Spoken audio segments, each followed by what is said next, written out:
Live from Loudmouth Central, you're listening to Loudmouth Fisticuffs. Hosted by combat sports analyst Joshua Furs and international ring announcer Mr. Live Worldwide Jeff Houston. Half sports show, half comedy show, and half conspiracy show. 100% in your face. So open your ears, shut your mouth, and have a good fucking time.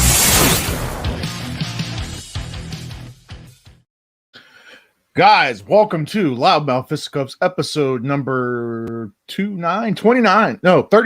Jesus Christ, I'm way off.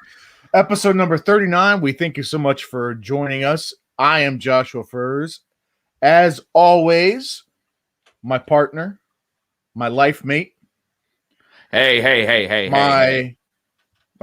Mr. Live Worldwide Jeff Houston, what is going on, my friend? Everything was fine until you called me your fucking life mate. We need to put the kibosh on that right there, right now, ladies and gentlemen. Quell any rumors that you may have. That was his saying, not of mine. Ooh, gosh, man, I think I seriously. What is that called? Being on the DL, right?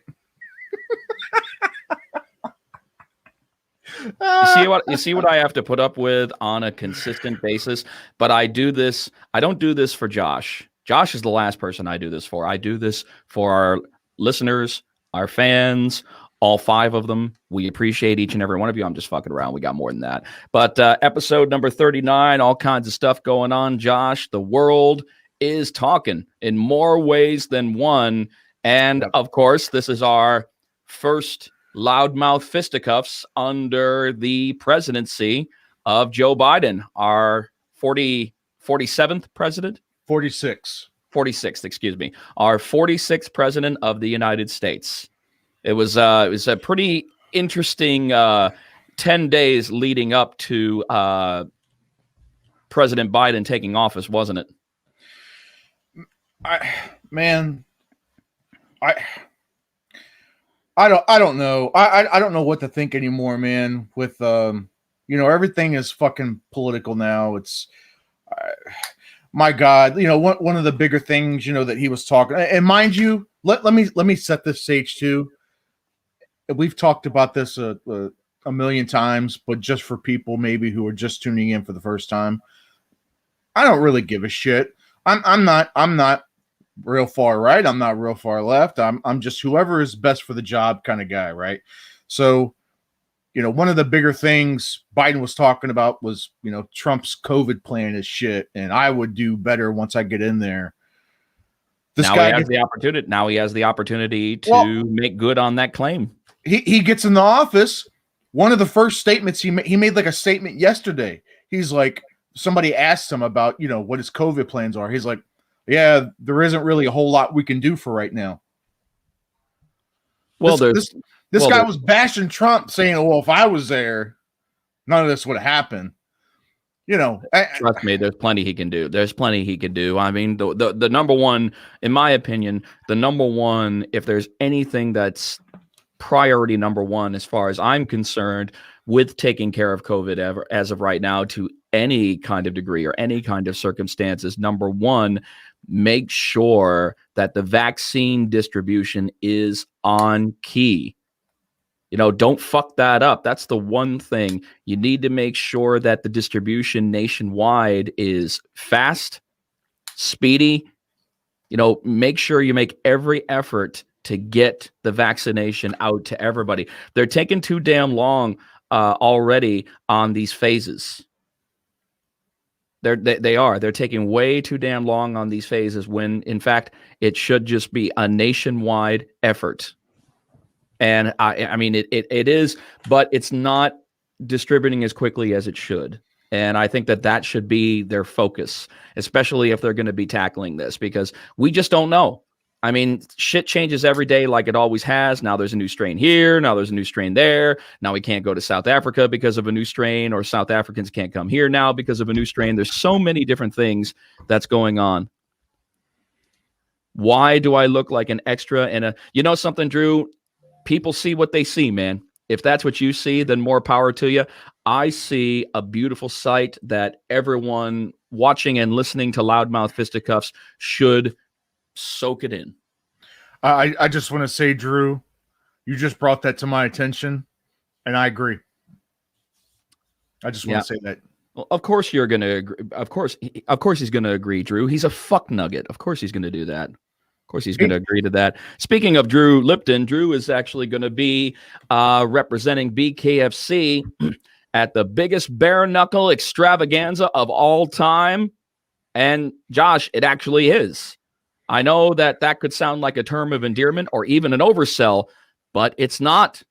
It's not. I'm actually able to say the biggest bare knuckle extravaganza of all time, Knuckle Mania.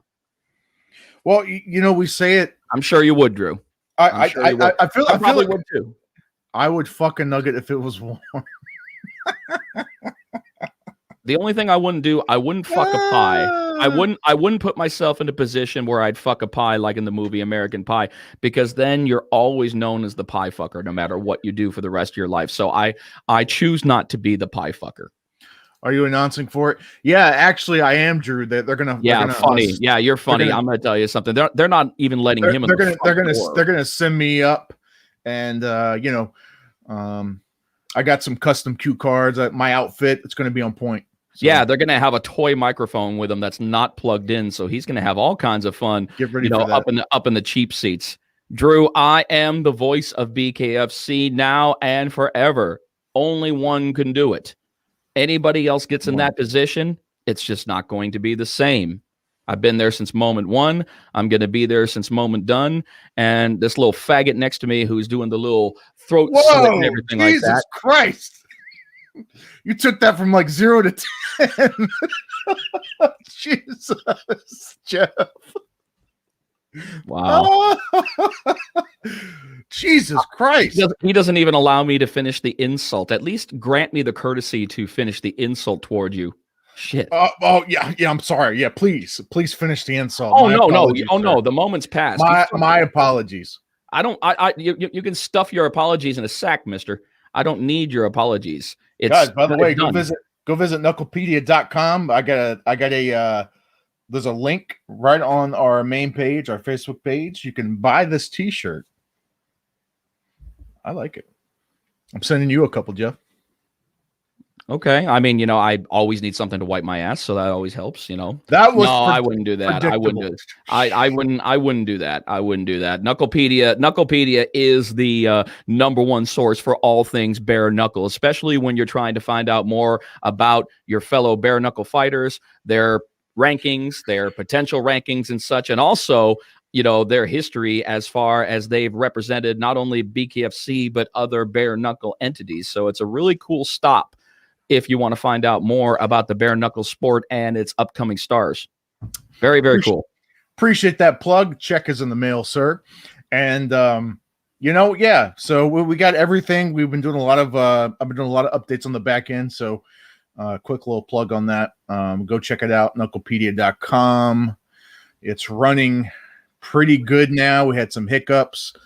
Let's see, 6XL. No, we don't have 6XL, Mike. I think the biggest it goes is, maybe 4 or 5. Well, Josh, it looks like you're going to have to get up on it, man. You got to make sure that gets up to 6XL, sir. This is America, man. I will check on that. Matt, what's up, my man? Mike, I hate to say it, you'd be fucked if it were Korea, because the highest Korea goes up to XL is 4XL. They don't get any higher than that. Mr. Jeff, Red Rims joining us like always. Mr. Brian Maxwell, what's up, brother? Jeff, I just want to point out he said hi to me, not hi to Josh and Jeff. Just want to point that out. Well, you can go ahead and point out whatever you want, just as long as your finger is up your ass. I'm fine with that. Brian Maxwell, what's up, Mr. Red Rims? Jeff is feeling spicy today. I can see it already. He's feeling spicy and energetic. I like it. I'm always energetic. It's just, honestly, I'm only as good as my dance partners. So, some days you're on and some days you're like a fucking wet sock and a paper towel. I have never heard that. Is that like a Texas thing? What is that? No, that's a made up off the spot fucking thing. That's right. It's not meant to make any kind of fucking sense, but then again, neither does our show. So why start making sense now? Hello, everybody. Thank you for tuning in. Yeah, thanks for coming in, guys. I know that this is an afternoon show, and it's very uncharacteristic of us, but we switched around the format a little bit, at least on timing, and now we're doing afternoon shows. This is our third. I think it's our third show in the afternoon. Well, like I said, it's only 3. Yeah. I mean, seeing as how that this is episode number 39, it's relatively new in comparison to what we've done before. So it is still relatively new. Yeah. But we appreciate you. Smash the like button, smash the share button, all that good stuff. Smash the shit out of it. God smash damn. The shit. It's not that hard to do, folks. It's really like not. Boop. Or if you're on your phone, boop. No nipple play when it comes to fucking liking Loudmouth Fisticuffs. Smash it like nipple. Like. I'm gonna fucking, just great. We just lost like 10 viewers. Thanks, Jeff. Yeah, right. We did not lose 10 viewers. So, like you said, I mean, Knucklemania. I mean, talking about it, Drew's facing Jeff Bailey. Drew Lipton was just on here. Yep. We talked about this card, the past few shows, man. But and I feel like a broken record, and I know sometimes you do too, Jeff, or maybe you don't. I don't know. All the time. I always find myself, and I'm sure people think it's probably just bullshit or just stupid hype, but I swear every time another BKFC card pops up, I always find myself saying, "Man, best card yet, best card yet, best card yet." But this is different. But this is different. This is different. If I were to put any BKFC events on par with Knucklemania as far as the statement that was made, the history that was made, what's leading up to Knucklemania, as far as I'm concerned, being there from moment one, the 2 other events that I think that kind of come close to this, the first one, of course, because that's, you have to start somewhere, and BKFC 6. BKFC 6 is where we really got the world's attention when Paulie Malignaggi stepped into the squared circle for the first time. It kind of broke outside of expectations for people and said, something, hey, this might be worth a watch. And now we've had some good stuff, but as far as the moments that were made, the history that was made leading up to it, the first Bare Knuckle had so much hype behind it. Bare Knuckle 6 with Paulie Malignaggi and Artem Lobov, they did so much good PR work on that event. It was just incredible. And now we've decided to stand back from numbering our events and have ourselves a full-out fucking Knucklemania blast. And I love the idea. I think that's a good idea. I'm surprised more and more combat sports organizations don't take a page out of this book and have themselves an annual show, or even a couple of annual shows. I'm sure that David Feldman is going to start naming a couple of big shows. I know that's WWE-esque. But let's face it, ladies and gentlemen. I mean, it happens all the time. And as long as it's done right, I don't really see a problem with it. And I honestly don't see, excuse me, I don't see Vince McMahon, rallying up his team of lawyers to go ahead and take us down for Knucklemania. In fact, he actually might be a little flattered. You never know. You never know how it's going to happen. But the point is, I like the idea of naming the events and not just necessarily going in chronological order, in a number sequence order. Let's have ourselves a big blast throughout the year a couple of times, maybe 3 or 4 big events on top of that. We're bringing back the pay-per-view model. We haven't brought that back in a long time, but Dave is being real fucking cool about our BKTV patrons. So the BKTV patrons are going to be able to get the pay-per-view for 50% off, and that's a thank you from David Feldman. Actually, there was another update, Jeff. There was. So real quick, Ryan, we can get to that too. We'll get to that. If you guys go to the Facebook page, the official BKFC Facebook page, there's a post there, and they put, if you like the post or if the post gets like 1,000 likes, they're actually going to go ahead and include Knucklemania for the BKTV subscribers at no additional charge. So, look at that! How cool was that? They put that up the other day. So, go check out the official Facebook page for BKFC. So, They've always given back to the fans, man. I think so. Understanding a drastic change, sometimes not everybody takes a drastic change from BKTV format to pay-per-view format, especially seeing as how that we've got well over 500,000 subscribers to BKTV as of right now. And they had no idea that Knucklemania was coming around, and they had no idea that Knucklemania was going to primarily be a pay-per-view. Right. So he adjusted it accordingly, and I think that that's a great and that's a great thing. Now, let's go ahead and let's talk to Ryan a little bit about what's going on between Toe the Line and BKFC. Now, I mean, you know as well as I do, Josh, that Bare Knuckle Fighting Championship is a company that is spearheaded by the great David Feldman. And, of course, Toe the Line Fight Series is a company that is spearheaded by our BKFC matchmaker. Yeah, correct. Nate Shook. So, yeah. Nate Shook. So, yeah, they are there is some what's the word I'm looking for? There is some partnership there, right? Toe the Line's on the BKTV app. Nate Shook runs it. Think of it as a feeder league. Yeah, so think of it as like I guess a proving ground, an equivalent that we talk about if you're a wrestling fan, NXT to WWE, right? So it's similar, that kind of thing. So it is related. It does take the dynamics of the squared circle away from the production. It gives the upcoming bare knuckle fighters a chance to really shine behind the cameras that matter the most when it comes to bare knuckle fighting in the world, and that's BKFC. Yeah, so I mean that's really the main difference. So yeah, I guess they are partners. It's a typical ring. It's still in the BKTV app. And we did get confirmation that Bare Knuckle Kingdom is going to be having a date. I believe that is going to be my man Joey Angelo. What's up, buddy? Joey? How you doing, Joey? We'll get to we'll definitely talk. We'll definitely talk to Joey in a second. That's for sure. But Bare Knuckle Kingdom. That my friend told me about knuckle fighting. Yeah, I'll tell you what. I've been an MMA fan for years. MMA was my first love, but man, once I discovered bare knuckle and getting into it, I still love MMA. Don't get me wrong, I still watch it, but it's just different, man. Bare knuckle, especially, particularly with BKFC, but just bare knuckle in general. The sport it's amazing. I love it. I absolutely love it. It's headed in the direction of mainstream attention. It's getting there. It's going to take time, like anything else. I mean, we're just a little bit over 2.5 years into the project that is Bare Knuckle Fighting Championship. Well, let's just say it was a project before. Now it's a bona fide company that's moving forward. There's going to be bare knuckle competition. There's going to be others that are going to probably try to run with the same formula or make up their own, from scratch. It could happen either way, but it goes back to what Dave said in the end.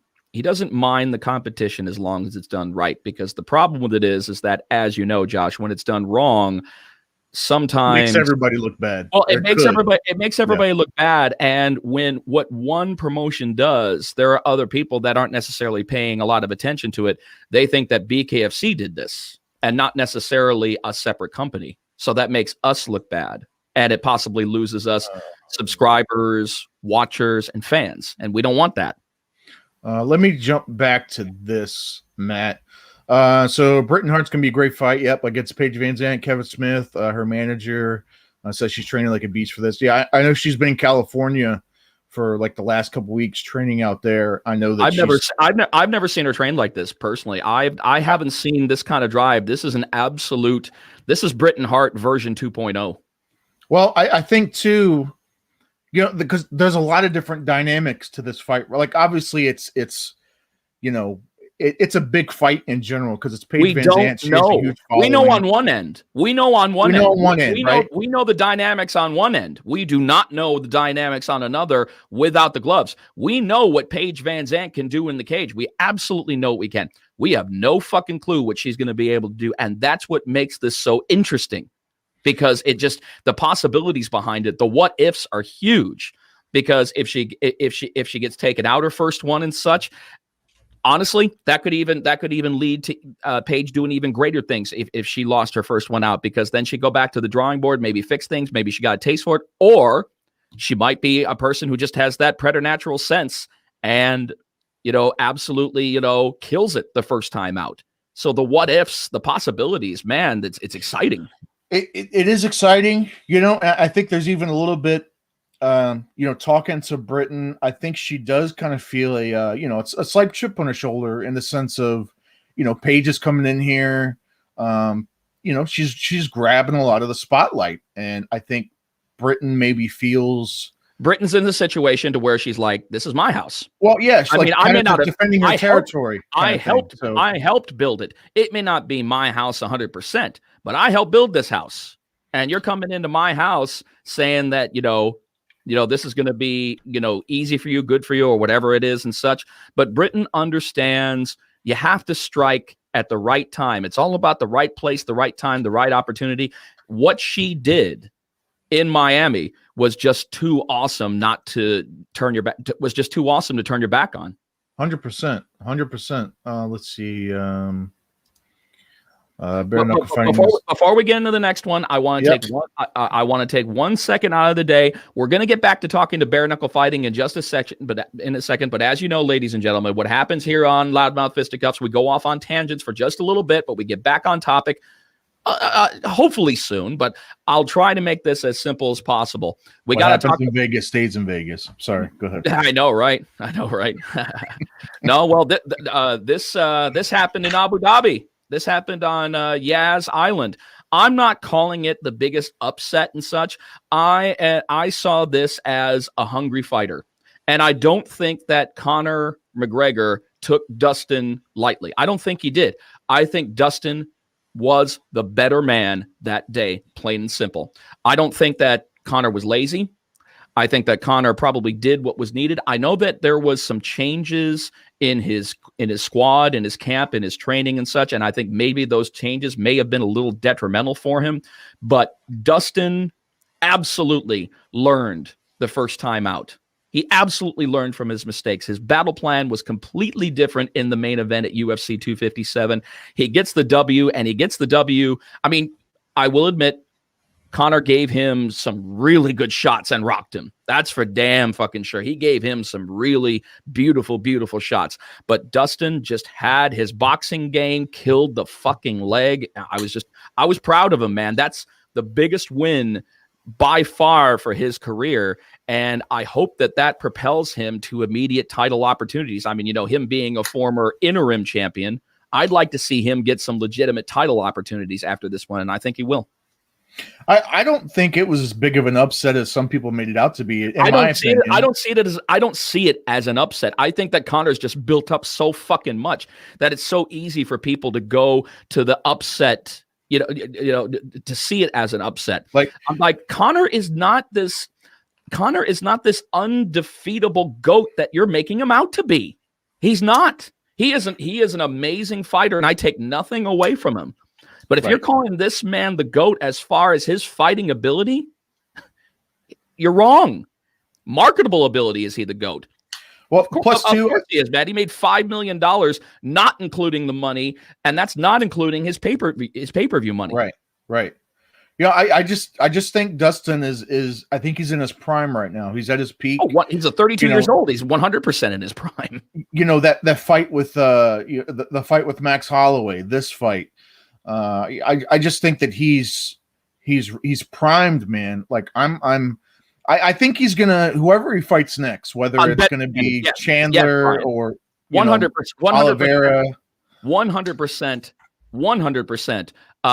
an upset on betting standards. Absolutely. Yeah, which is weird, and I guess so. Yeah, I guess a lot of people were looking at, Conor starched him in their first fight. Like, yeah, but you're talking two completely different fighters. I think on one hand, and it's just a fact, and it's not a knock on him, Conor's not the same guy he was 7 years ago. He's not as hungry, because it's kind of hard to, Dana White's talked about it. A lot of older fighters have talked about it. Once you make that $1 million, $5 million, $10 million, like once you really get into those big paydays, comfortability, complacency, it's hard to, it happens. It's hard to keep that hunger. And again, it's not a knock on Conor. But that's it's not just, but you know something? I also think that's a fucking cop out, because if that were the case, then why is Floyd Mayweather 50-0? I think that's different. He's not complacent. He trains his ass off. Yeah, but the first person he was the first person to get to the gym and the last to leave. Yeah, you know, I think Floyd is just a special case. I think Floyd is he is just naturally that work ethic. gifted. But he also naturally gifted is one thing, but I don't give a fuck if you're. I know plenty of people that are naturally gifted that are naturally fucking lazy. I'm going to tell you something. Julio Cesar Chavez Jr. could have been an amazing. I don't think he would have ever eclipsed his father. I think that's fucking impossible no matter what he does. Right. Could he have been a much better fighter than he is?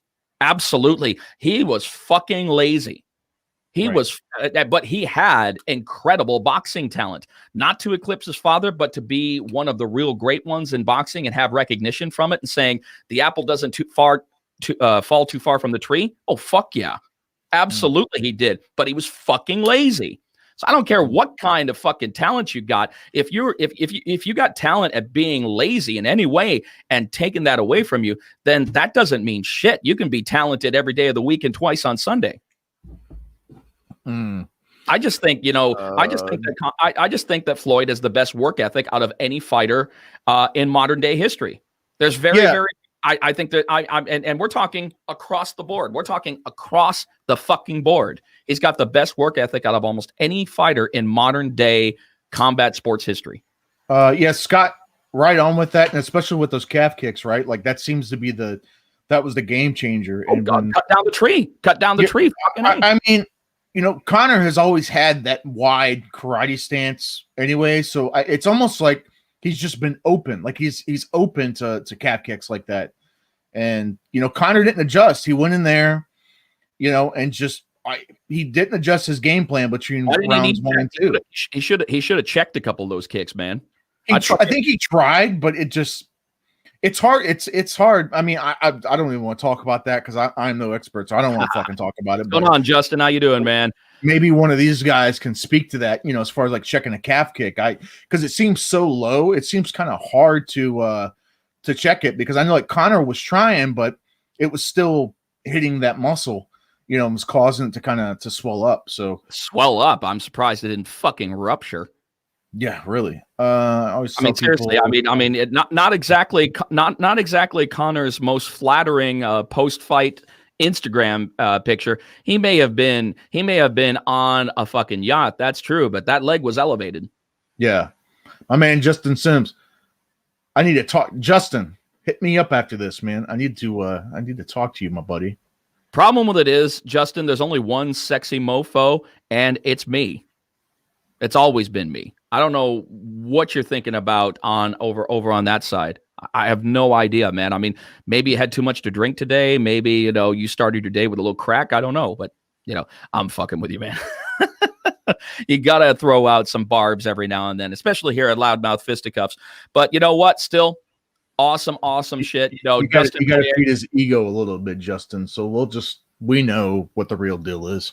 You got to feed it just a little bit. Oh, it's hard. God, you're so fucking hard. For sure. Like that's why I was that's what I'm saying. I don't want to speak to that. Like I'm no fucking I've never taken a fucking leg kick. So, you know, like I have in my I'm gonna tell you, on a professional sense, to where money was made and shit mattered, no. But in my very, very limited experience in amateur Muay Thai, I know it is hard to fucking check those kicks sometimes, because honestly, sometimes you don't know where someone's throwing. You don't know. I mean, obviously, calf is really where you're going for. You're really going for the inside. You're going for those calf crushers, man. You'll try to attack those shins and such. I get that. I absolutely get that. And sometimes it's hard. That's why it's always good in those situations, especially if somebody's doing that, to keep those knees just a little bit higher. You know, keep those knees a little bit higher, man, because you might end up that, or, you know, it's a tough one. It really is tough to really call that out. I checked a few kicks, here and there and such. And was it easy? Dude, nothing's fucking easy. I am the last thing that I'm going to say in any kind of fighting platform. Nothing is fucking easy. So I'm not even going to, attempt to glorify that with any kind of a dignified response, because I'm no fucking fighter. I just fucking did amateur Muay Thai. I was 3-2 as an amateur Muay Thai fighter. And I'm going to tell you, after I won my last fight, and I was happy. I was happy about that. But I'll tell you what, man, I said to myself, "Fuck this, leave this to the pros." It's amazing the respect that I actually learned as a younger man about that, and realized this is not for me. Leave it to the younger pros. They're going to do so much better. They're going to go so much further. Always hat taken off, no matter what kind of fighter steps in the ring, the cage, doesn't matter where you are, man. It takes a real man, a real woman, or whatever you choose to fucking identify as, to get in there and fight. Special breed of people. Your use of the word man and woman offends me. I don't fucking care. You're an adult. Your feelings not gender fluid enough. No, your feelings are not my responsibility. You're not acknowledging the other 187 gender possibilities. Kiss my black ass. You just got us canceled. No, I didn't. I just went tanning. I just went tanning. I got a little toasty. We just got canceled. Got canceled. How the fuck can we get canceled on Facebook Live unless we go to Facebook? Don't say that. Oh no! You mean we get banned a little bit and then we can come back?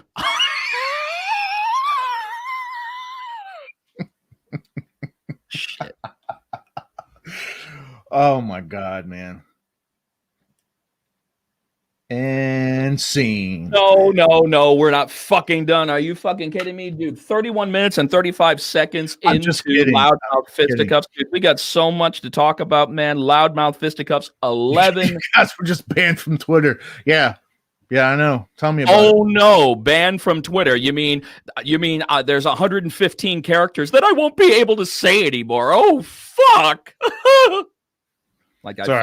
Twitter wasn't a big platform for us anyway. No, not at all. Not at all. Because Twitter doesn't allow you to. I saw that. Allow you to do that. That's the problem that I have with Twitter. I saw the meme. I did see it, and lost my. Oh Jesus Christ! Jesus Christ! The snowflake generation, man. It might offend me. I'm an adult. My feelings are other people's responsibilities. I'll take your God. Stop suckling at the teat. Have yourself a beer and grow the fuck up. Jesus Christ. Anyway, getting back to what's more important, my friend Josh, my good friend Josh, is that it's all about Knucklepedia.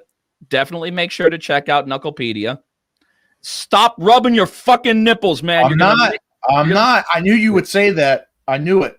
You're going to make me hurl. You're going to make me fucking hurl, man. Seriously. Anyway, 11 fights. 11 fights. It's a stacked card from top to bottom. The one fight that I am really excited about, and it's going to be our first prelim of the night, and I'm surprised. I'm actually going to say I'm surprised that this is a prelim. I think this would have been a great fight to start off the show with. Is Brandon Lambert and Jared Grant. Brandon Lambert, another one where he has had a lot of social media talk. A lot of people have been talking about him. He's been putting out a lot of videos, a lot of content. It's going to be interesting to see if he lives up to the hype that he's built up about himself. I certainly hope so. And Jared Grant, I mean, that's a hell of a first mountain for him to climb. A bare knuckler who's 2-0. Think about that. That is not an easy. This is dude. This is one of the more difficult debuts that I've seen in a while when it comes to bare knuckle fight card. That's a hell of a mountain to climb for your bare knuckle debut. It's interesting. It'll be interesting, and I again, it's going to be one of those things. I know I've talked to him, and he's got a Muay Thai background, so I don't think combat sports in general, it's not new to him. But I think in a professional, it's still different, right? Because you're making it's 100% different. It's you're under the bright lights. You're making your BKFC debut. I don't think the pressure is going to get to him. I just think I just wonder. I don't think the pressure for someone like Brandon is going to bother him. I don't think that's going to bother him at all. I think what's going to happen is that can Brandon handle the pace? Not everybody can handle the pace. Some people can, some people can't. Some people are prepared for it. Some people aren't. If he can handle the pace, I think he'll do just fine.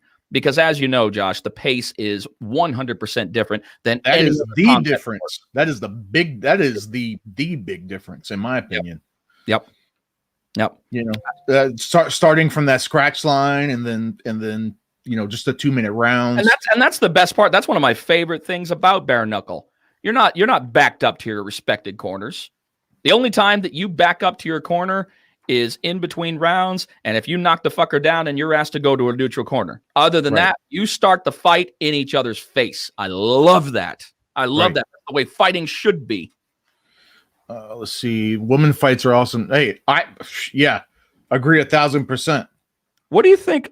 Seriously, man, what are you thinking about our female fights on this one, man? It's we've got Taylor Starling and Teresa Segala, man. That's interesting. Yeah, I'm really curious to see both of these. I think they're both MMA people, MMA ladies, kind of crossing over. So I'm really anxious to see, how they do in bare knuckle, because as we've seen some, MMA people cross over and it's like a fish in water, and they adapt to it. And then we've seen some have issues. It's just, I don't know. I guess it's, up to their training. It's up to, what they feel comfortable doing. I'm really curious to see them get in here and getting hit in the face with a bare fist. Yeah. Comfort is something that you have to throw out the window in bare knuckle. You're not there to be fucking comfortable. I mean, if you're comfortable and I love saying this. I know I sound like a broken record. There are certain words that I absolutely bleed dry, squeeze all the milk out of it. That's fine. But if you have that preternatural sense that you get in there and it just makes sense, it makes 100% sense to you. The pace makes sense. The violence makes sense. If it all makes sense, it makes for such a more interesting fight. And you never know if somebody, for the first time coming into the squared circle, is going to be like that. So there's this huge fucking question mark. It's like when people ask me, when I do interviews or I talk to people, talk to fans, whatever, and they say, who are you betting for on this fan? Who are you rooting for on this fight? It's always a tough one for me. It's always a fucking tough one for me, especially when there's a debuter involved. Yeah. Because you just don't fucking know. This sport is so unpredictable. You just have no fucking clue. My man Quentin Henry, yeah, dude. Quentin and Chris Lieben. Man, he could actually end up becoming the man that retired Chris Lieben. Woo, there's a lot of angles in this fight that makes it super exciting. Quentin Henry puts people to fucking sleep. You got the legend of Chris Lieben. I mean, Chris Lieben versus anybody is exciting. I think I'm just excited to see Chris Lieben fight, but against Quentin Henry. Chris has been in wars in bare knuckle. He's been in wars in MMA, but this man has lived in the trenches when it comes to warfare. No matter where it is, this man has been through wars on all fronts. So, I mean, I guarantee you, he's going to go out with a bang. He is claiming that this is his farewell fight. I don't know how true that is going to be. He may hang it up. He may not. You never know sometimes with some of these fighters. I know that he's been leaning more towards that because he wants to be able to, retire with his mental acuity with him. And I get that. I totally get that. Yeah, the last thing that you want to be is a straight up CTE candidate, not knowing when it's time to walk away. That's just fucking damn. That's the only thing. It's never me for anyone to tell a fighter to walk away. But if this is going to seriously fuck up the way that you function as a human being once you're done, I don't know if it's worth that, man. But then again, I'm not a fighter and I'm not putting my shit on the line. So therefore, I don't have a place to say. My only concern would be the mental overall welfare of our fighters. Right.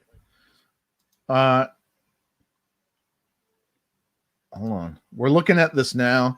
Tell someone on the fight card, the website, bare knuckle website, she was leaving 5'4". Quentin. Yeah, that's definitely not right. Yeah, Quentin. Quentin, what? Scott, what? He's 6'1", right? Quentin's, 6'1", I think 6'2"? he's like 6. Is he 6'1"? I think he's 6. He may be 6'1", but I think he's 6. And I'm pretty sure that Chris Lieben is either 5'10" or 5'11". He might be 5'9". I'm not sure, but I'm either thinking 5'10", 5'11" for Chris Lieben. He's a little shorter than I am. I'm looking now. Lieben is 5'11". Okay. Yep. Okay. Yep. And hey, by the way, Ryan, my man, you want to find out some good stuff, go ahead on to knucklepedia.com. That's where we have all the profiles and all the info and stuff on the fighters and things like that. So go check that out. You can search the profiles. It's specifically bare knuckle stuff. So we cover bare knuckle stuff. We cover, you'll find all the results, stats. We have our own like little independent ranking system. Just a lot of different things. So go check. And not only that there, good Josh. It looks like that we have a new title sponsor that's going to be rocking with us on this Knuckle Mania. It looks like Unreal Mobile has stepped in, and it looks like that they're a title sponsor with Knuckle Mania. I did some little background research on our good friends over at Unreal Mobile, and we're certainly glad to have you as a title sponsor for Knuckle Mania. I think you're going to have a lot of fun and see that this is not only a product, but this is a sport that just it has a rocket up its ass, and there's only one way to go, and that's straight up. You're not going to have to worry about this rocket running out of gas anytime soon, because as we said before, another broken record situation, Josh. How many times now do we see when a fighter decides to step away from whatever respected combat sport he was fighting before, and one of the first things on people's lips when they're talking about him as a free agent, oh my God, how would this person do in bare knuckle? Yeah. Or even in MMA, how would this person fight at bare knuckle? Now that is a scenario that's on everybody's lips that never used to be. Yeah. Yeah. And a lot of people are talking about it. I think before, when BKFC or just bare knuckle in general first came around, there was, and there still kind of is, there's a little bit of stigma, but I mean, man, now that it's kind of, it's coming around the bend a little bit. Now there's, we had Paulie and Artem, and then we got Jason Knight and Chris Lieben and Paige Vanzant and all of these bigger UFC stars crossing over. It's people are like, well, wait a minute. Don't forget about Bigfoot. Don't forget about Bigfoot, Gonzaga, Bigfoot, Silva, and Gonzaga. And Frank Mir's coming too. So I mean, there's a lot of stuff coming down the pike. It's causing a lot of people to kind of like, well, wait a minute, this isn't just like a like sideshow kind of deal that people were saying. This is the real fucking deal. Let me ask you something, Josh. What do you think constitutes something to happen in order for fight fans to consider it a sideshow?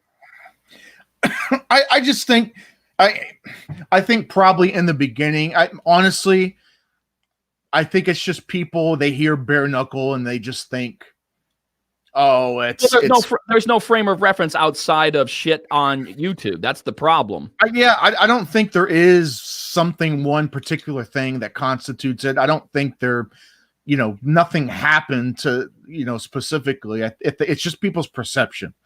It's just a perception, I think, of, at least in the example of bare knuckle, people just had this perception of, like fucking Lionheart, like Bloodsport, like just, I don't know, like some underground shit. What's wrong with that? I love Blind. There's nothing wrong with it. I do too. I do too. There's nothing wrong with it. I just think that people have this perception, and it's kind of hypocritical, especially, we've talked about this. You go back to the UFC days, people were saying the same shit about UFC back in the early days. Yeah. And then people, they turned a corner to where, like, well, wait a minute. Well, there was, it's different. I know it's not apples to apples. I get that. I understand. I think John McCain had something to do with that. Well, yeah.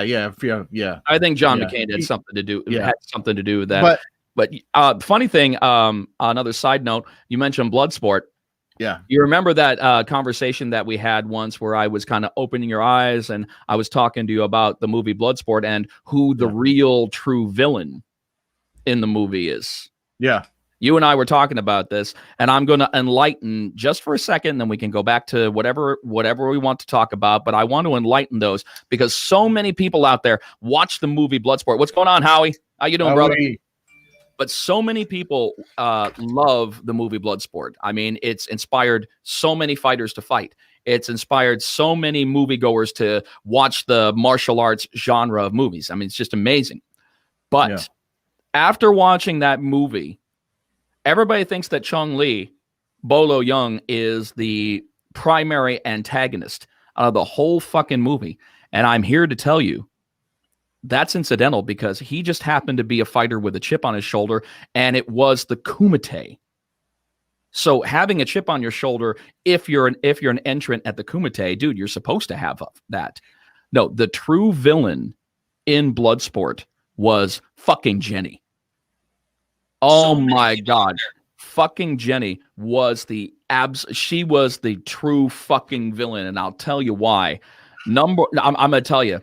She fucking, hooks up with Jean-Claude Van Damme, fucks him just to get close to the fucking Kumite, sneaks into the Kumite as an escort. Yeah. Gets all offended and, oh my God, I can't believe the brutality of what I'm seeing. Never mind the fact that I'm at an underground venue that's run by mafia. Crying all over in the breast milk and shit like that. Seeing broken bones, blood everywhere, people getting the shit kicked out of them and everything like that. Okay, so Ray does get hurt. That's unfortunate, but you know what? It happens in these kind of tournaments, especially like this one. So he's fine. He's in the hospital laid up and everything like that. Jenny, I don't want to see you get hurt. What is there to understand? Completely not listening to Jean-Claude Van Damme's point of view, which is the right point of view, the way that he's looking at the Kumite. And then what does she do? Like 24 hours after she fucks him, she dimes him out. She dimes him out to the fucking police, to the same inspector that was asked to look into the Kumite. Yeah. Dimes him out and everything like that. Has the balls to be there when they try to stop him, when they try to stop Jean-Claude Van Damme from the last day of the fucking tournament. Okay, so fine. They can't stop him. They go into there, and then all of a sudden, she's so against this. But when Jean-Claude Van Damme starts kicking ass, yay, fucking hypocrite! She acts like she's like his biggest fan all of a sudden again. She acts like his biggest fucking fan all of a sudden, everything like that. And it's, oh my God. And the worst part about it is the absolute fuck you, the absolute dildo up the nostril is, let me tell you, at the end of the fucking movie on the airplane, he sneaks past he sneaks past the two agents, and then she takes Graham out there and she does this shit. I'm like, are you fucking kidding me? You tried to be a wrench in the whole goddamn gears, and you're trying to get respect. If I were Jean-Claude Van Damme, I would have ran down that fucking staircase, kicked her in the fucking face, and done that shit. Bye, bitch.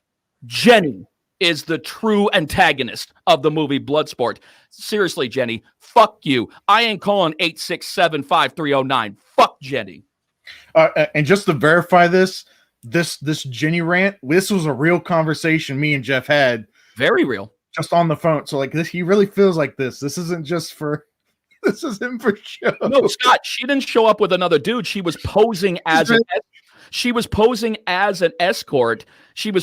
as an escort with the one Hong Kong business guy that really liked Van Damme. Good. Yeah. You're a good fighter. You good. Good. You're good. My favorite one. Use my man.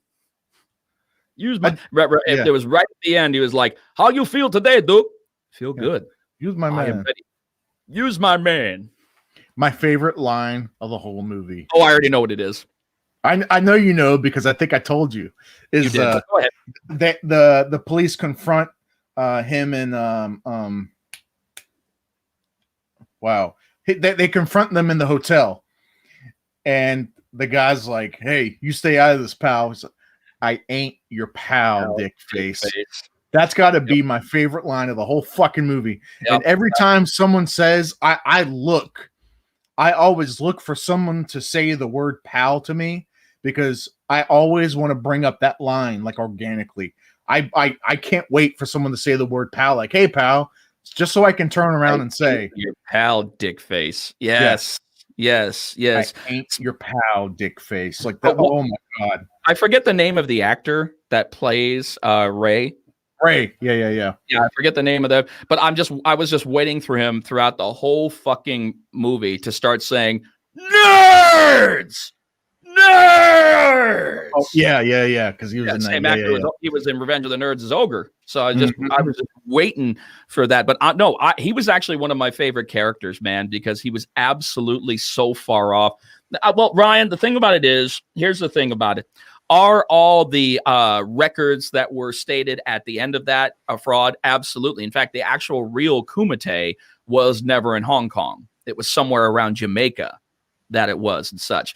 Now, the one thing I know that Frank Dukes can do, the coin trick that he did at the hotel lobby, he can do that. And I know that for a fact because he was on The Voice Versus with my good buddy Michael Chavello, and they did the coin trick where he had a quarter in his hands and then he switched it out for a Hong Kong dollar.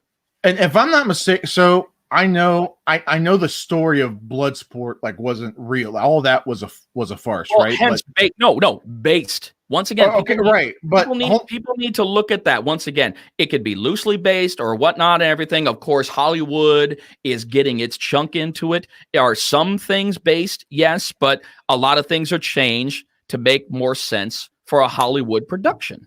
No, but it was based. So Frank Dukes though said that this was his story. But okay, so this is the part that I guess I just want to make sure maybe somebody more knowledgeable than me on this.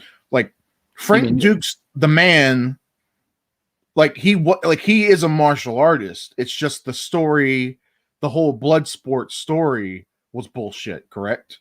Oh yeah. He was a real martial artist. It's just the world records were claimed. They were claimed. Okay. If you actually look at the text, you'll see here are Mr. Dukes' claimed records. Okay. So they're not substantiated in any way, shape, or form. So no, a lot of it is a claim and such. Did he actually help found America's first ninjutsu system, Dukes Ryu? Yes, that is actually part's true. Real. That part is real. But as far as the records and his martial arts ability, problem with it is that a lot of this. If that shit don't get you hyped, if you were born in the 80s, 90s, and this don't get you hyped, oh yeah, body's ready. The heart's on fire. Who was it? Doesn't somebody comes out to this? Body's ready. The heart's on fire. Oh, fire. Perfect timing. Tight as a drum. Love this shit. My final battle's already won. For every moment. Getting straight by the breath of life, and all of love, gonna stake my claim. Thank you goodbye. That's some good shit, man. No, it wasn't. No, it was not the beginning. It was not the beginning. There was a similar track. But as far as a fighter coming out to it, I'm sure fighters have. I know for a fact that fighters have come out to it. I'm trying to think, somebody in UFC did, because I know. All right, so it's in my I know Rafael dos Anjos. He comes out to Rocky. He comes out to dun dun dun dun dun dun dun dun dun. That's what he comes out to. Yeah. Who the fuck? Or did he come out to that? Did he come out to that, Ryan? He may have. I know RDA came out to Rocky before, the Fly Higher song or whatever. Is he who I'm thinking of? I know somebody in UFC came out to Kumite. Flying High. Yeah, it's Flying High for yeah. Now, what do you think was the best overall soundtrack for Rocky? I'm going to say Rocky 4. I'm going to say Rocky 4 was the best overall soundtrack. Rocky 4 was a damn good soundtrack, man. I mean, there was Hearts on Fire. Yeah. There was No Easy Way Out, which is one of my favorites. Of course, there was there were a couple of there was the Rocky training montage that was on top of that. The war song. Yep. Oh, and Survivor did what is it? The Burning Heart. Yeah, Burning Heart. Yeah, because Survivor did that one, and of course did Eye of the Tiger, of course. Yeah. But I'm going to tell you, as far as a movie that really hits on all fucking cylinders out of the Rocky ones, 4 just does it for me the most. But as far as really making the Rocky franchise look real, like an actual fight, nothing beats Rocky Balboa, Rocky 6. Nothing does, because what's up, brother? Yeah, because they worked with HBO Boxing, because they had the commentary team, they had Michael Buffer, they had so many people that were involved. Fucking Mike Tyson was on the outside, of the ring just before the Rocky fight. Yeah, I remember that. Yeah. But Rocky, what else is a good soundtrack too is, I mean, might not be as popular, but I mean, the Bloodsport's a good soundtrack. But fuck yeah, Bloodsport's got a lot of good stuff. The Kickboxer soundtrack. Oh, you're just thinking about the Van Damming. Well, I just mean in general. Like, I mean, on the Kickboxer soundtrack, there's not like a lot of the rock and roll kind of stuff, but like it has a lot of the. The opening song was good. The streets of Siam. Oh yeah, the opening. Yeah. Yep. Yeah, that's a good song. Yeah, and then the end was Never Surrender. Never surrender. Yeah. Yep. Never say die. You got the heart. And how could you not love Taylor? How the fuck could you not love Taylor, man? Taylor was so badass. Talk about the guy to know in fucking Thailand.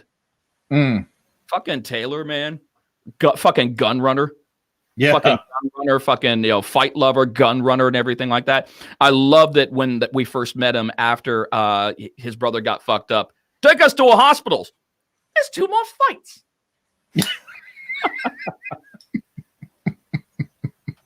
Man, Taylor was fucking badass. He really helped make, but he got real serious when fucking Van Damme wanted to find Tong Po. He's like, you don't get it. You go after him, I sign your death warrant. He's too valuable for them. The only way you're gonna get him is in the ring. And like I said, you ain't good enough. Yes. And he wasn't. But you know what the damnedest thing about it is that kills me about fucking about Kickboxer? He didn't fucking kickbox in the end. Well, I don't think he put his hands up a couple of times in the Muay Thai position. But as far as clinching in there, throwing the elbows and everything was still his wide stance, fucking giant eagle, split leg kicks and everything like that. Even though the final kick that knocked him out was pretty fucking badass, the folding chin uppercut kick. I do fucking love that kick, because that kick would fuck you up. If you can control your the up kick like that, that'll fuck your shit up, man. That could break your neck. Dude, that could break your neck. Plus two, because that when he hit him, and then he fucking hit the statue or something behind him, right? He was against a pillar. That's what it was. Yeah. It was up against the pillar. Shade off of that. Yeah. And I love how he held the kick up there and then knocked out the evil fight promoter. Remember the fight promoter that was standing right next to him, Tong Po's fight promoter, and then he folded his kick, held it up there in midair, and then just knocked him out too. Frank Dukes and JCVD to each other over the Quest, I think. I didn't know that. What a bad movie that was. I mean, once the fight started happening, it was okay, but yeah, like it was PG fighting. I mean, I can't handle PG fighting. especially in a situation like that. I can't do PG fighting. It's unrealistic. It's beyond unrealistic. Like It's the whole fucking setup to that, like the entire movie up until the fights were, it was like John L. Sullivan times kind of thing, right? Like it was like, well, they were trying 1900s. They were trying to appeal to a demographic who doesn't give a shit. That's the problem. They keep thinking that this demographic is all of a sudden going to get into fighter movies, so let's fucking make it PG-13. Not a good idea, man. Yeah, I mean, like the idea was good. Dude, the idea was fun as shit. But I'm going to tell you, man, you can't execute a solid fighting movie on PG-13. It's so fucking hard. It's so fucking hard because it's not PG-13 material. You're talking about ass kicking. Ass kicking isn't PG-13, bitches. Jesus. Right. It's not. You automatically eliminate. And you know what you do? It's a big fuck you to the people who have been loyal to the genre. It's a big fuck you to the true fight fans who appreciate fucking Van Damme and followed him through those movies. And you know, yeah. Did you see the new Kickboxer where Batista is Tom Poe? And did you see that? And Van Damme is like the trainer. God, but it's like it has nothing to do with the other Kickboxer movies. Nothing. Not a goddamn thing. No. And even Kickboxer 2 wasn't the worst movie. It was just so horribly produced. Up until like honestly, I thought Kickboxer 1, 2, 4 was ridiculous. 1, 2, and 3. I know that okay. 3 was okay. 3 was starting to kind of go off the rails, and 4 just became this horrible. And you know the funny thing about it is, you know the guy in Kickboxer 4 who played Tong Po? That was Kamel Krifa. I don't know if you know who that. I don't know if you, but he's a guy who's been in every fucking Van Damme movie. He's been in every fucking Van Damme movie. Do you remember the scene? You remember the scene in Bloodsport where Tong Po broke the fighter's leg? And the Chun-Li? Where he broke, and that fighter that he broke the leg at, that's Kamel Krifa. That was fucking Tom Poe in part 4.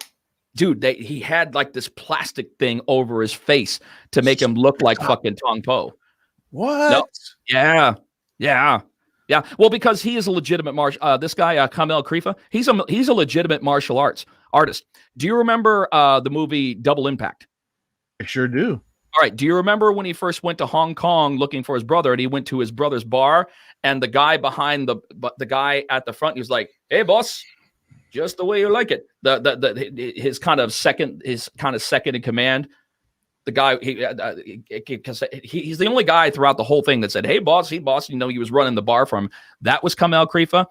Do you remember the movie Death Warrant? Yes, I sure do. All right. Do you remember those 2 fucking prisoners that were always fucking with Van Damme? The one guy with the mohawk, and he had the fucking names tattooed on the side of his head, and he was like, "Those are the people he's killed." You remember he tried to choke him out with that fucking dumbbell in that scene? Mm-hmm. That's Kamel Krifa. Oh yeah, you're right. I'm looking at it now. He was fucking Tong Po, man. He was in fucking Lionheart. He was in Death Warrant. He was in Double Impact. He was in Universal Soldier. Who was he? Dude, damn. He wasn't. Wait a minute. He wasn't the main fighter in Lionheart, was he? The guy. No, he was the main guy's bodyguard. He was Attila's bodyguard. Yes. Because they all had those really thick fucking mutton chops. All of them. They almost looked the same. It was like smaller, like big, bigger, biggest, and then the fighter himself, Attila. I think his name was Attila. Yeah, he was in fucking Maximum Risk. He was in Legionnaire. He was. He's been in almost every Van Damme. Wow. Movie.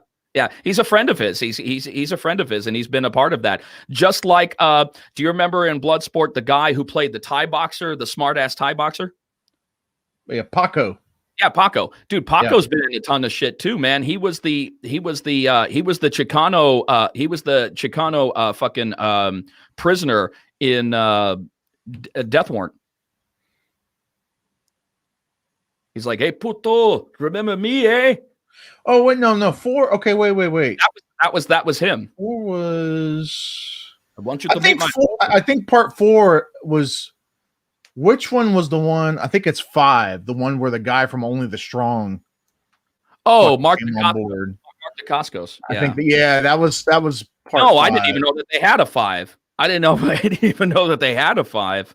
Yeah, the guy from Only the Strong. Shit, I think it goes up to hold on. What's the name of the guy who played he played one of the brothers? He was in Step by Step. He was the main character in Kickboxer 2, 3, and 4. Sasha Mitchell. Sasha Mitchell, that's right. Who is a badass. Dude, have you seen him lately? No. Have you seen? Dude, he's fucking jacked. Let me see. I'm looking now. Dude, he is taking care of himself. He's fucking jacked, man. Hats off to him, man. As he gets older, some of these stars, man, as they get older, they figure, man, this is the time that I get on the fucking sauce and fucking rip the fuck up. Dude, he's fucking jacked now. I mean, I just pulled up a picture of him. Yeah. Yeah, he was always in shape and everything like that. And you know, he was a martial artist himself. I don't know how far he went as far as professionalism. I don't think he went too far. But, you know, I mean, he was a decent martial artist and pulled it off. You know, tall guy, 6'2", 6'3". Well, it's crazy because, you know, he played when he was on Step by Step, he played like the surfer.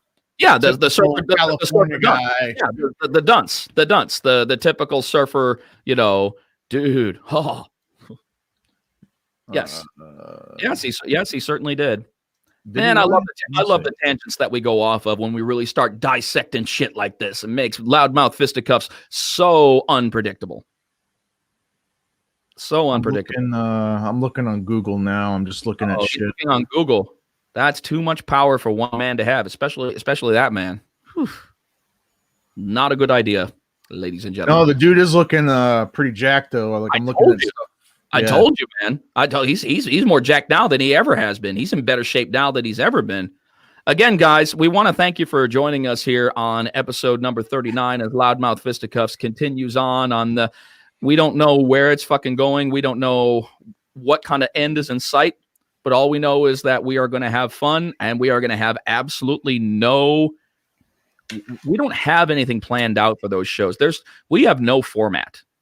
We talk a little bit about it prior to the show, and we go with what we have. We fake it till we make it happen. Sometimes we don't even do that. We just go live. Sometimes we just fucking go live. It doesn't matter either way. Hey, be yourself. Everyone else is already taken. That's the best thing that I could tell to everybody, man. Be your fucking self and be happy with yourself, man. There are worse people in this world than you. So don't worry about it, man. But yeah, man, it's interesting to see where a movie franchise goes, you know, and how far off the rails that it does go. In fact, I think wasn't Kickboxer 3, didn't that take place in Rio? I think that one went to Rio because the second one was the fight promoter, you know, the crooked fight promoter and all that good shit to lead up to Tong Po getting to try to kill another Sloan brother because he already killed 2. So now he's going to kill the 3rd. Well, yeah, I remember. I remember 2 or 3. One of them was 3 had to have been the one. I think 3 was the one in Rio. All right, The Art of War. Let's see. That one had to have been the one in Rio. Champion Kickboxer visits Rio de Janeiro for a contest. Yep. And then he ends up finding out that the promoter that's setting it up is into human trafficking and shit like that. Yes. Yeah, yes. That's a good fucking memory, Jeff. It's a curse. It's a curse. I watch a movie once and it's automatically logged. I feel like seriously, man. It had a $5 million budget on that movie. Off the rails, you two jackasses are. Oh God, look who's here. Look who's here, man. The number 1 candidate for assisted living, Mr. Scott Burt. Mr. Scott Burt. Mr. Scott Burt, who owns way too many fucking red shoes. Way too many. He thinks he's fucking Dorothy off of The Wizard of Oz. Click those heels. You know something? If you want to say there's no place like home, that's fine. But the problem with it is that you never get there. You're still in the fucking room. Go away. I'm just fucking kidding with you, Scott. All good stuff, man. No, we got Scott's doing good work as always, putting together awesome medals this time around. In fact, I believe he's actually getting some bling bling, some real diamonds set in some of these medals for the winners coming up. And Scott, if you can go ahead and verify, Josh, unemployment line. Ooh, somebody's trying to say that you are not. You're not caring anymore, Josh. The way that you're looking, the way that your background is looking, it's like, oh my God. I don't understand. I know you don't. I just don't have the. I don't have my background on. You don't have to explain to anybody. I mean, people are looking to be honest, no. I will no. To be honest, I mean, like I get it because I commented on it before. I just the camera. I don't know. It takes up a lot of fucking. It takes up a lot of shit on the resources on the laptop. So, like when I run the green screen stuff, it just. I don't know. I feel like my camera, it looks more fucked up. Like the quality of it doesn't look as good. All right, Scott, I do need to get some clarification from you, sir. I do need to verify that for our co-main event, which we haven't touched upon, which is going to be a fucking barn burner. It's going to be a spectacular fight from moment one to moment done. Of course, we're talking about Brutal Johnny Bedford defending the 135-pound world championship against the number one contender, Dat Win. Scott, hold on. Don't leave just yet. He confirmed it. I know what you're about for a world title. What I want to confirm if this is for a Police Gazette Diamond 135-pound world championship. Yeah, I do believe I talked about it last week. Okay. So another Diamond championship is being extended. Now, do you recall if Johnny is an American title? Because I could have sworn that I saw Johnny is the American champion. Okay. And I only know that because Scott's drilled it into my brain because I've probably asked him a million times. Because he is the Police Gazette. Because he is the Police Gazette.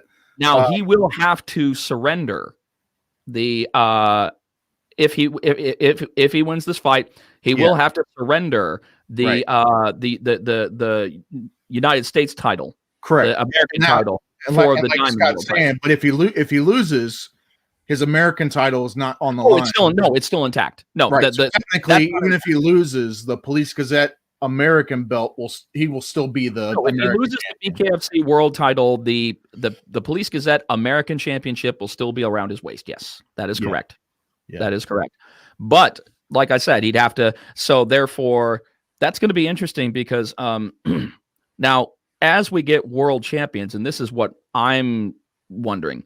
Now the fact that we're doing more and more Police Gazette world champions, and we're getting the opportunity. Yeah. They're getting the opportunity to get the world title. What's going to happen to these American titles?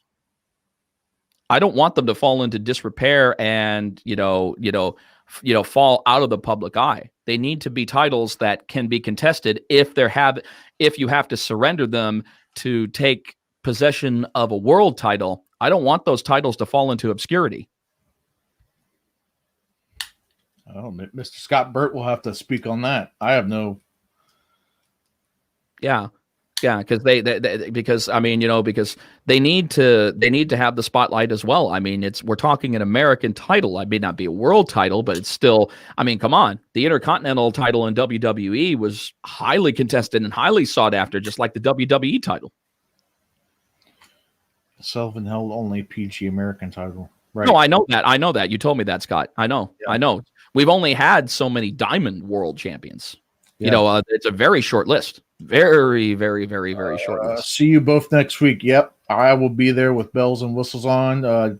Jeff, you going to be there? Or Jeff, you're going to be there? No. Oh my God. One of these days, you're actually going to say something funny, and maybe I'm going to grant you somewhat of a laugh, but it's not today. It's not today. I'm wanting it to be someday, but Josh, you just can't do it. Oh, we're having so much fun. American will be giving at my discretion.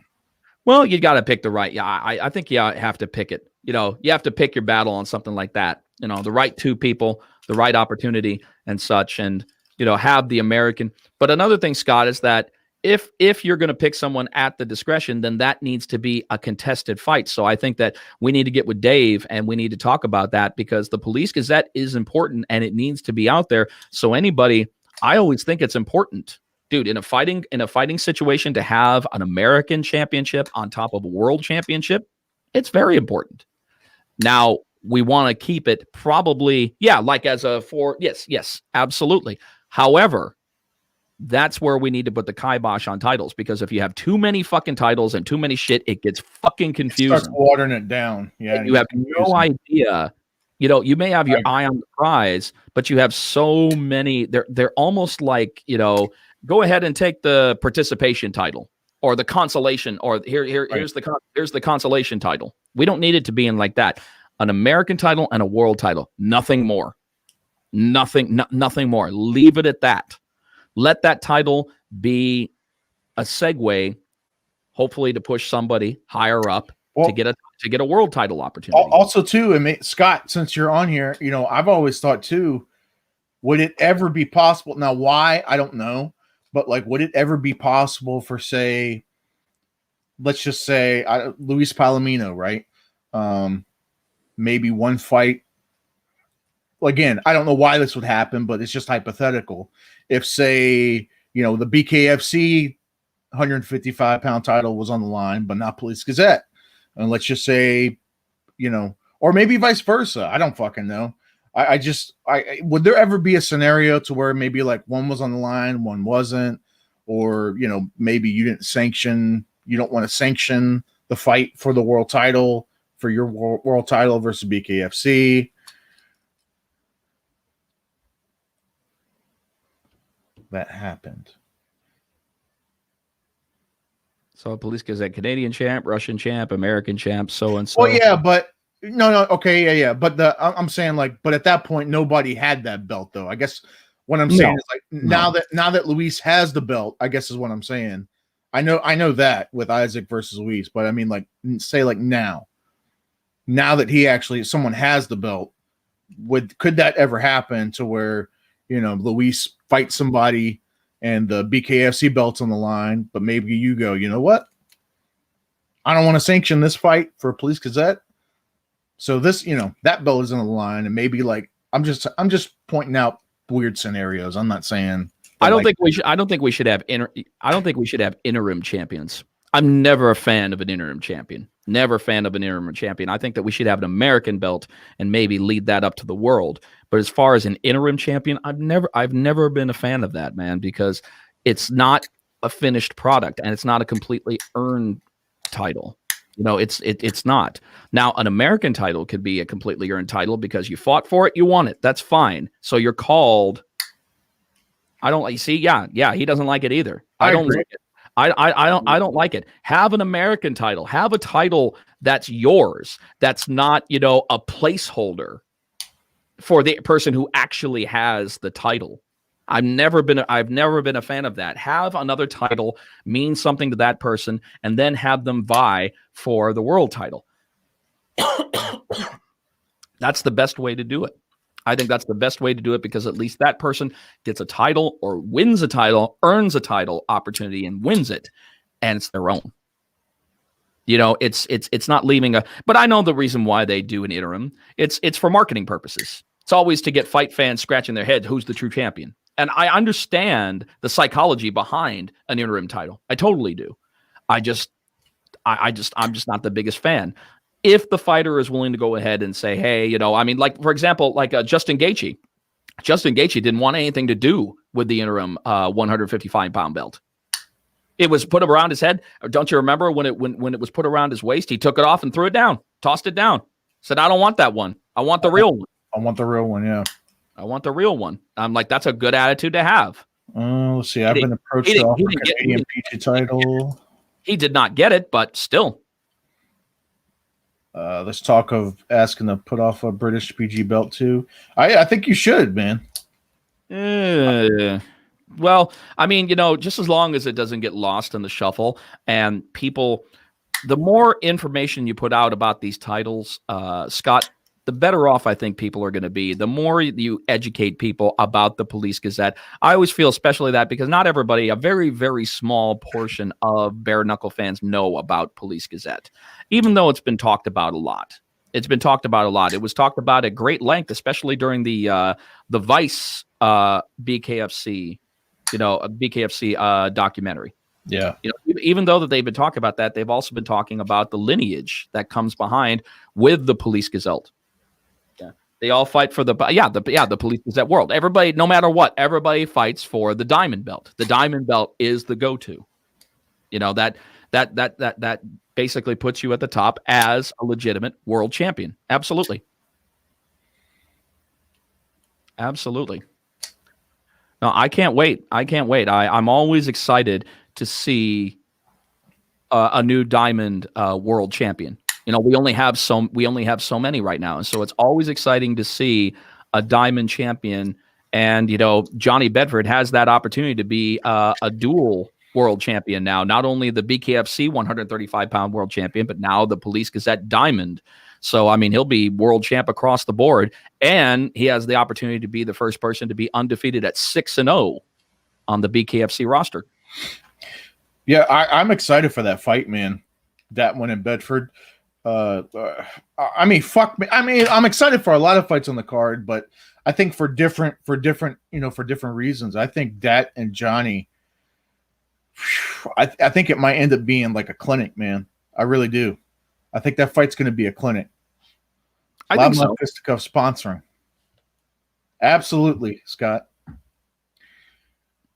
BKBTM doesn't recognize PGB. Well, we don't talk about. I'm not worried about BKB. Yeah, I'm not worried about that. I don't think anybody's worried about that. I mean, they've got their own battle, and there's no point of even talking about it, Scott, because their battle, their gripes, their complaints and such. So I get it. I get it. Everybody's got their gripes. People.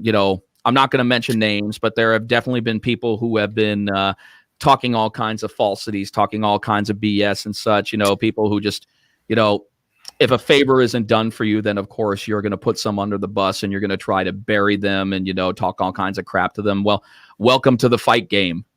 Welcome to the fight game. That's pretty. Well, that's pretty. It's all about what have you done for me lately, right? What have you done for me? Exactly. Instead of how about this? Instead of doing for your fucking self. What have you done for me lately? Instead of doing for your goddamn self, standing on your two goddamn feet. And honestly, even most people who even say, what have you done for me? Well, I could turn that around on you. You haven't done a fucking thing. But now you haven't done a goddamn thing. You have no leg to stand on. But then again, you have the balls to ask something like that. There are plenty of people like that out there. No. Anytime anybody says, what have you done for me? You know where that relationship is going. Oh, of course. Yeah.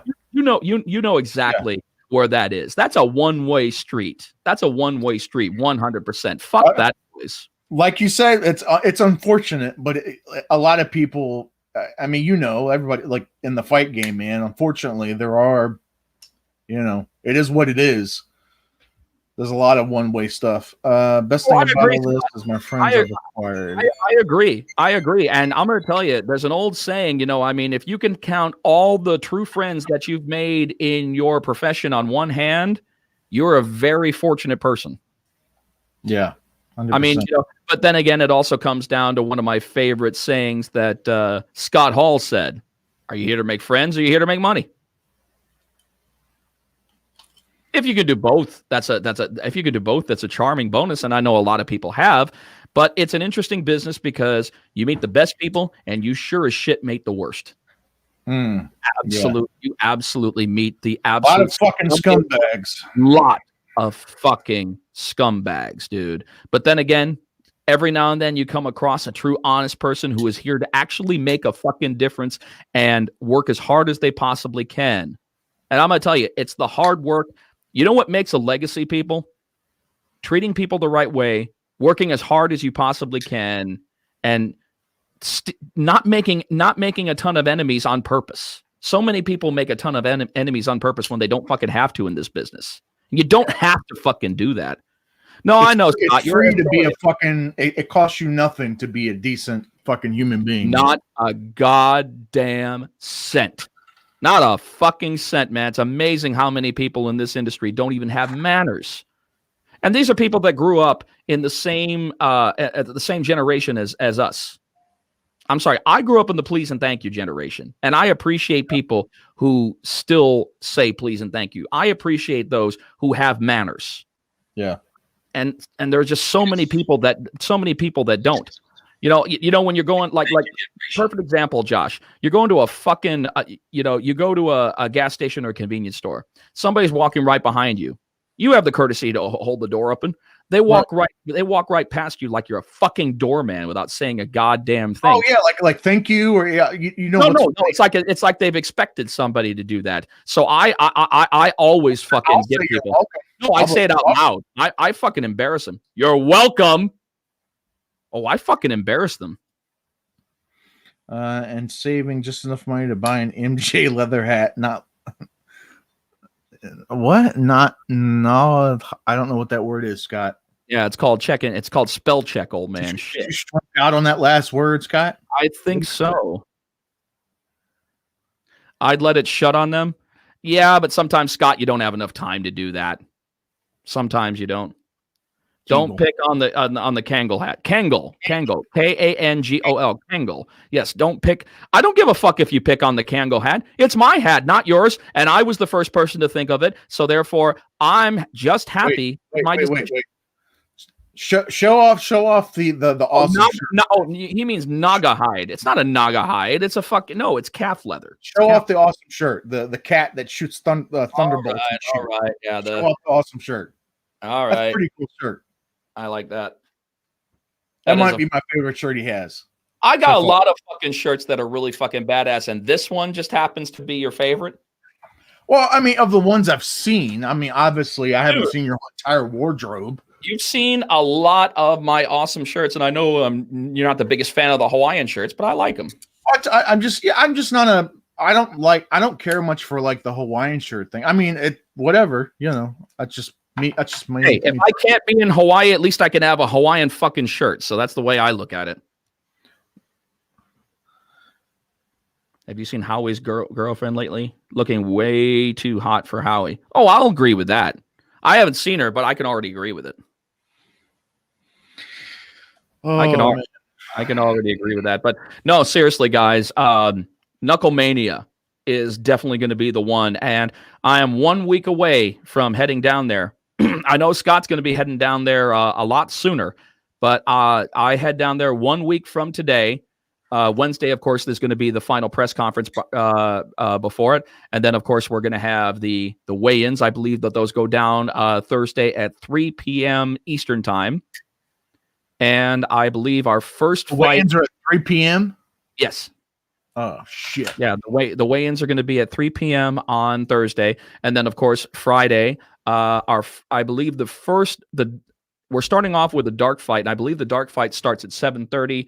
And the first the first prelim fight starts at 8, and then we're live on pay-per-view at 9 p.m. Uh-oh.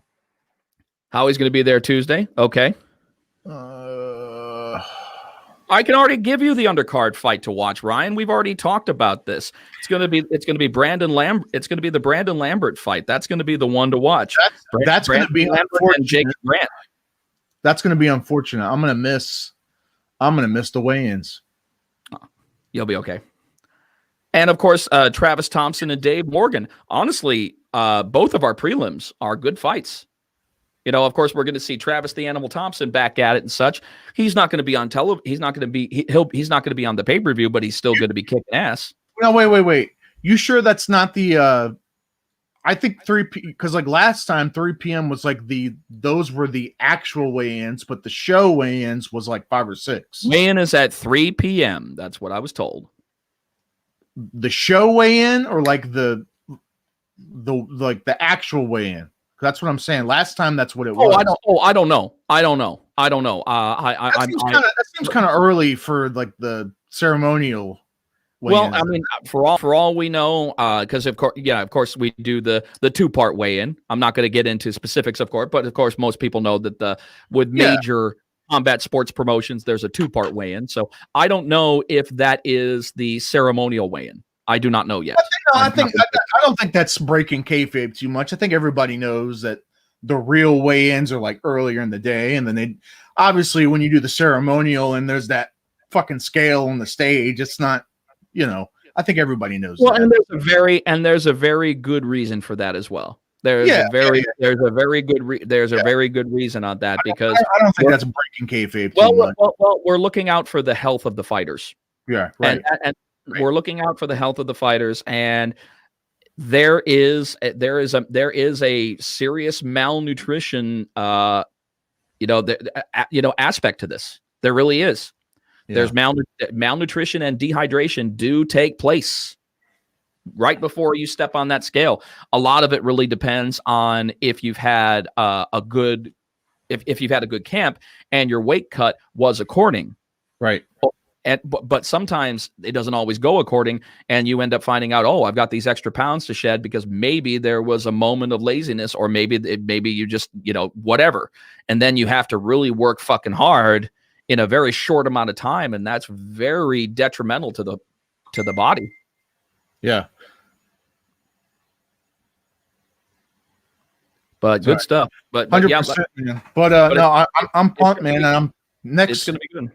Next week we're gonna see what we can do. About doing a live episode of Loudmouth Fisticuffs. We're gonna do our best. And I know last time in Miami we weren't able to because everybody's schedule was all weird. But I really want to try to the night. So Thursday night shows on Friday. I think we'll all be at the same place, same hotel. So maybe we'll be able to get together and do it. So we're gonna try our very best. So very, very possibly. But guys, I tell you what, we appreciate you for tuning in. We appreciate you for everything. Please, again, smash the like button, subscribe, share, all that stuff you got to do. Knuckle Mania is going to be next week, and that's my Ring doorbell system. Yes, Scott, it is going to be. Yes, with a crowd. Yeah, there will be. I believe it's either 25 or 50% occupancy. I'm not sure what Florida is operating at, but it'll be either. It'll be either or. But it's exciting because hopefully we can get that done, Josh, and we'll turn 40. We'll turn 40. We will. We might have. Yeah, we're gonna have to. You're right. Episode 40. That's episode 40. Our Loudmouth Fisticuffs is now officially middle-aged. Yeah, Scott. If you want, man, I'll need a cameraman. If you want to. We'll need somebody to work the cameras while we're doing the show. Which means we're actually having to be in the same proximity with one another. Whew. Hey, I've actually got some professional setup now. We're gonna have a good setup, so it'll be good. All right, well then let's do it. Let's make sure that we get a live transmission out from Orlando, because a lot of people know that a lot of us will be staying in Orlando, but the actual event itself is at the RP Funding Center in Lakeland. Yep. We have it billed at Tampa, and there's going to be a lot of celebrities that are going to be at this one. I believe the Shack Attack is going to be back. They're going to Shaquille O'Neal is going to be joining us again, and that close to Tampa, you better believe that we are going to have some WWE superstars out in attendance joining us. We usually have quite a few. I'm sure that we're going to have some Floridian celebrities joining us as well. Yep. It's just going to be a fantastic, barn burner of an event, and it's the first of its kind, ladies and gentlemen. Josh, do you remember any other bare knuckle organization that has a mega event? That's not outside, like I said, of a numbered system like we've been doing bare knuckle 1, 2, so and so, and now we've broken away of that. And this particular event, BKFC presents Knuckle Mania. It's a 100%. First. You get to be a part of. The first of its kind, the first bare knuckle mega event. There hasn't been one. There's no other bare knuckle organization on earth that has done this. Everything has always been, they've had fantastic events, but they've never planned a mega event like we're doing. Well, I'm excited. I'm pumped. Please keep it tuned to barenuncle.tv. Keep it tuned to knucklepedia.com. Just look for updates, across all of our pages. We share a lot of the same info. So please come check it out. You don't have any fans. You have admirers. Fans actually have to get involved, and they don't get involved. So you have shoe admirers, but they're not going to hit the like button. Oh my goodness! Not unless you guys. Hey, we got to roll. He's got to roll. I'm fine. That's Jeff Houston, Mr. Live Worldwide. I am Joshua Furs. Again, thank you so much for listening to us, and hopefully next week, number 40. We're going to see you next week. Hell or high water, we're going to make it happen. Number 40 live in Orlando, Florida. Can't wait. See you then. Hey, before we go, man, hey, maybe we could probably go do it over by like the opening of SeaWorld or something like that. They may not let us in, but we could do it like in the fucking parking lot, at least with the backdrop, so that we can show, hey, for once, all the animals at SeaWorld are being left the fuck alone. We wanted to get an interview with Samu in. I don't know if we're going to get an interview. I don't know if he's going to do much talking, man, but I'm going to tell you, with all that expensive, fancy equipment that you got there, I don't think I'd want to be near a killer whale when it comes to salt water and your equipment. Oh, my God. Guys,